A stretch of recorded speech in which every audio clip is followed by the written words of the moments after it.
Everyone, knowledge group पे मैं प्रियंका आपका स्वागत करती हूँ। और जैसा कि एसएससी एमटीएस में हमारा प्रीपोजिशन चल रहा है, ठीक है।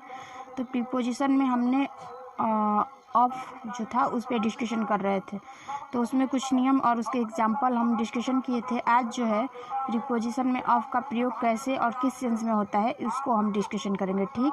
तो ऑफ का मतलब होता है इसका प्रयोग प्रीपोजिशन के रूप में बृहद रूप में करते हैं, या दूसरा ऑफ का मतलब से निकलता है, तो इस अर्थ में कारण का भाव प्रदर्शित करने के लिए प्रयोग करते हैं, ठीक है। जैसे एग्जाम्पल है कि Ram dead of fever, Ram की मृत्यु जो है बुखार से हो गई। अब बात कर लेते हैं कि बैकवर्ड पोजीशन के लिए प्रीपोजिशन ऑफ का प्रयोग, और इस ऑफ का प्रयोग करते हैं और उसका अर्थ जो निकलता है का के अर्थ में निकलता है, ठीक है। जब किसी निर्जीव द्वारा किसी अन्य निर्जीव पर अधिकार किया जाता है तो उसे बैकवर्ड पोजीशन कहते हैं। जैसे एग्जाम्पल राम्स बुक यानी राम का किताब, तो राम जो है लिविंग यानी सजीव है और बुक जो है नॉन लिविंग यानी निर्जीव है। या दूसरा एग्जाम्पल आप देख लीजिए, इसको दूसरे तरीके से भी हम बना सकते हैं।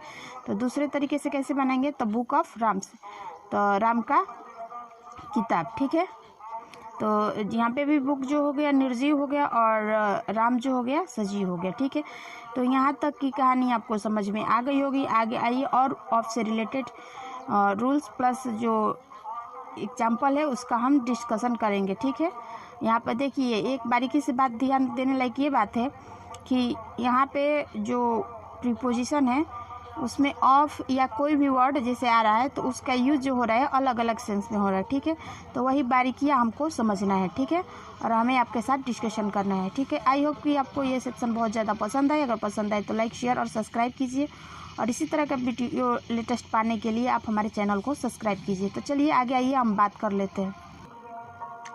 अब हम बात कर लेंगे कि डेथ कई तरीके से हो सकता है। इलनेस यानी बीमारी, ग्रीफ, सेम, स्ट्रेसन, थ्रेस्ट, प्रीपोजिशन आए तो ऑफ का यूज करते हैं। आगे बात कर ले कि जब किसी की मृत्यु चोट, अत्यधिक भोजन, अत्यधिक पीने या फूड पॉइजन के कारण हो जाता है तो प्रीपोजिशन हमारा फ्रॉम लेता है। तो देखिए डेथ बराबर होगा would, over eating, over drinking, food poison. अगर प्रीपोजिशन है तो हमारा जो लेगा प्रीपोजिशन फ्रॉम लेगा। जैसे एग्जांपल है कि Ram dead from a over eating, Ram का मृत्यु ज़्यादा खाने से हो गया, ठीक है। तो यहाँ तक की कहानी आपको समझ में आ गई होगी। आइए आगे और डिस्कशन कर लेते हैं हम। अब हम बात कर लें कि प्रीपोजिशन में जब किसी कथन में किसी व्यक्ति की मृत्यु आत्महत्या या हिंसा से होती है तो प्रीपोजिशन बाई का प्रयोग करते हैं। जैसे ही डेड बाय सुसाइड, ठीक है, वह सुसाइड से मर गया, ठीक है।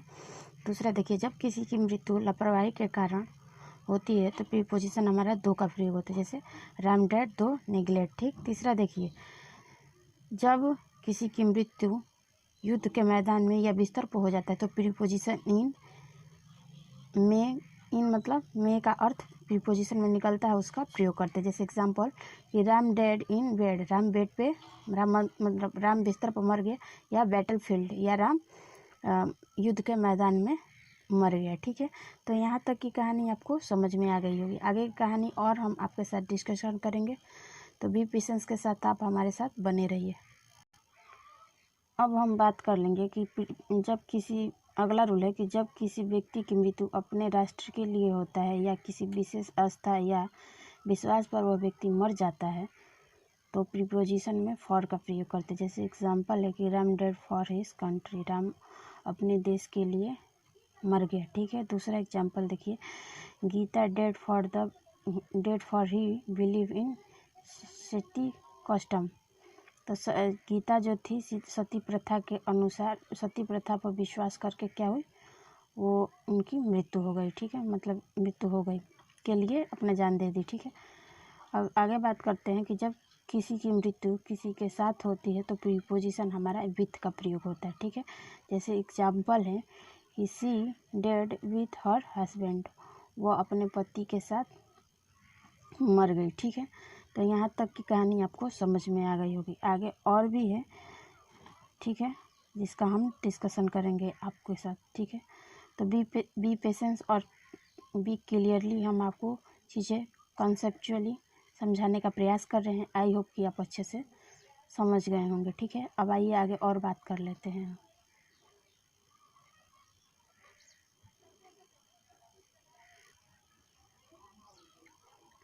बात कर लेते हैं कि ऑफ में प्रीपोजिशन में मैं अर्थ निकलता है, आपका यहाँ पर अर्थ प्रीपोजिशन में मैं निकलता है। जैसे एग्जांपल है कि Ram is weak of understanding, Ram कमज़ोर है, ठीक है, वह समझ रहा है, ठीक है। दूसरा एग्जांपल देखिए, I am confident of my success, मैं कॉन्फिडेंट हूँ, मतलब मुझे पूरा विश्वास है कि मैं सक्सेस हो जाऊँगा, ठीक है। आगे बात कर लेते हैं कि प्रीपोजिशन ऑफ का प्रयोग में से के अर्थ में होता है, तो कहीं कहीं ऑफ दी भी लेकर में से के अर्थ में वाक्य निर्मित किया जाता है। जैसे एग्जांपल है आपका कि he is one of my friends, हाँ, वह मेरा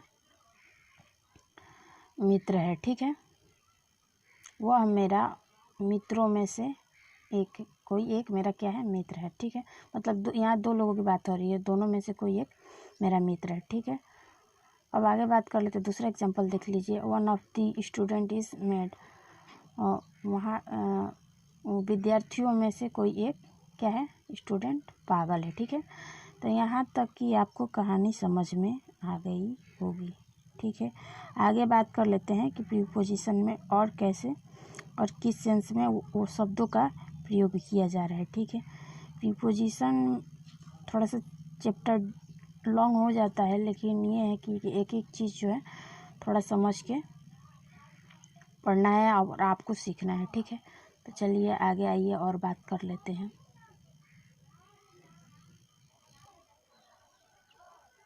अब हम बात कर लेते हैं ऑफ का प्रयोग के बारे में या के विषय के अर्थ में जब किया जाता है तो ऑफ इक्वल टू अबाउट हो जाता है। जैसे example, do you know of me, ठीक, क्या तुम मुझे जानते हो, या I have here of Shashi Singh. अब आगे बात कर लें कि ऑफ का प्रयोग स्रोत का भाव व्यक्त करने के लिए प्रयोग करते हैं। जैसे this house is made of BRICS, यह घर ईंटों से बनाया गया है, ठीक है।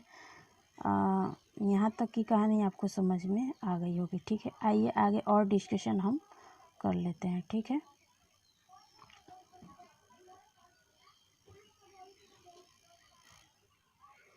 अब हम बात कर लेते हैं कि ऑफ का प्रयोग किसी कार्य के समाप्त होने अथवा विचार को इनकार करने के लिए प्रयोग करते हैं। जैसे एग्जांपल है, डोंट ऑफ माई व्यूज़, यह मेरे विचार नहीं है, ठीक है। तो आगे देख लीजिए, two equal to till equal to eating time के पहले लिखते हैं और फ्रॉम प्रीपोजिशन का यह कॉम्प्लीमेंट हो जाता है, ठीक है। फ्रॉम जो है प्रीपोजिशन का यह कॉम्प्लीमेंट हो जाता है, ठीक है।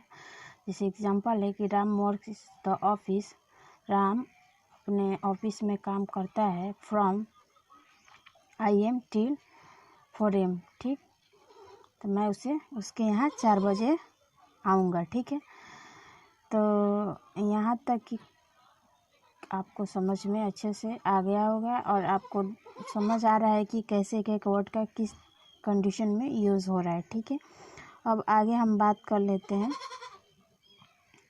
कि इन फ्रंट ऑफ का यूज़ कैसे होता है, ठीक है। यहाँ तक कि ऑफ की कहानी द एंड होती है और आगे जो स्टार्ट होती है कहानी इन फ्रंट ऑफ का यूज़ हम कैसे करते हैं प्रीपोजिशन में, ठीक है। तो आइए उसके बारे में हम डिस्कशन करते हैं।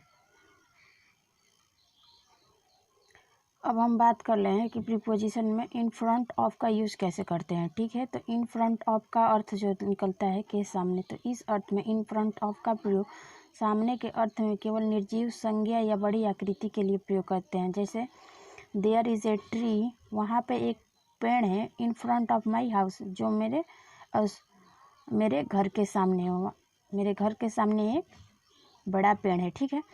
दूसरा देख लीजिए, before equal to in front of का प्रयोग संदेह नहीं करने के अर्थ में करते हैं, क्योंकि बिफोर का प्रयोग केवल सजीव के समक्ष ही करते हैं, जबकि इन फ्रंट ऑफ का प्रयोग सजीव और या निर्जीव दोनों के लिए प्रयोग करते हैं, ठीक है।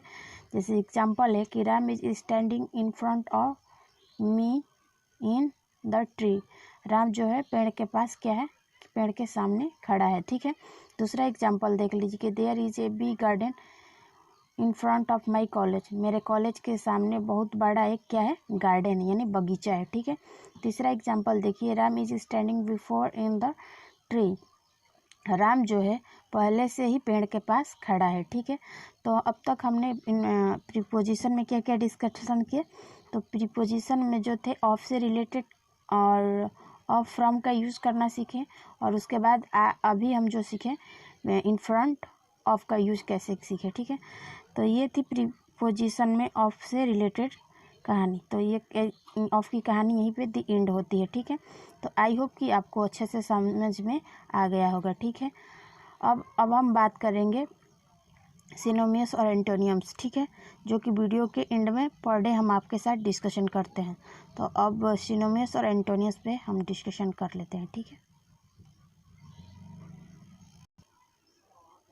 अब बात कर लेते हैं कुछ सिनोनिम्स और एंटोनियम्स के, ठीक है। पहला वर्ड है क्लू। क्लू का मतलब होता है मार्गदर्शक, ठीक है।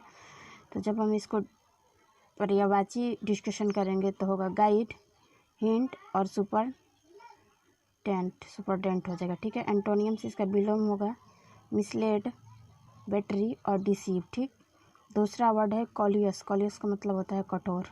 तो जब हम इसका पर्यायवाची डिस्कशन करेंगे यानी सिनोनियस तो होगा हार्ड और ऑब्डिक्यूरेट, ठीक है। दूसरा एंटोनियम्स इसका जब डिस्कशन करेंगे तो होगा सॉफ्ट, सेंसिटिव और टेंडर होगा, ठीक है। तीसरा वर्ड है कॉमिक्स। कॉमिक्स का मतलब होता है मजाक करना। तो जब इसका सिनोनिम्स यानी पर्यायवाची बनाएंगे तो होगा फनी, ड्रोल और लिग्विजेलेबल, ठीक है, लिग्विजेलेबल। और एंटोनियम्स इसका बनाएंगे तो बनेंगे सैड, डोलफुल और पैथेटिस, ठीक है। तो ये थे कुछ सिनोनिम्स और एंटोनियम्स आज के, ठीक है। आई होप कि आपको बहुत ज़्यादा पसंद आए। अगर पसंद आए तो लाइक, शेयर और सब्सक्राइब कीजिएगा।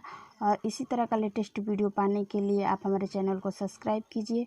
फिर मिलते हैं प्रीपोजिशन के साथ नेक्स्ट क्लास में। तब तक के लिए thank you and take care.